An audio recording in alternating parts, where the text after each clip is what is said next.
దాడులు చేయిస్తున్నారు, మహిళల మీద దాడులు చేస్తున్నారు, మహిళల గురించి నీచంగా అవమానకరంగా మాట్లాడుతూ ఉన్నారు, మహిళల మీద అఘాయిత్యాలు చేస్తూ ఉన్నారు, మహిళల్ని హత్యలు చేస్తూ ఉన్నారు, మహిళలకి అత్యాచారాలు చేస్తూ ఉండే పరిస్థితి మనం చూస్తూ ఉన్నాము.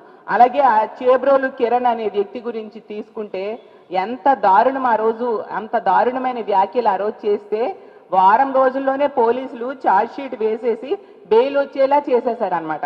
అంటే ఈ ప్రభుత్వానికి పోలీసులకి మహిళల్ని అవమానించడం అంటే ఎంత సంతోషమో ఆ సంఘటనలోనే మనకు అర్థమవుతూ ఉంది. అలాగే తీసుకుంటే ఇలా సోషల్ మీడియాలో ట్రోల్స్ చేయడము లేదా మహిళల్ని బహిరంగంగా వాళ్ళ వ్యక్తిత్వ హననం చేయడం ఇది మొదటిసారి కాదు.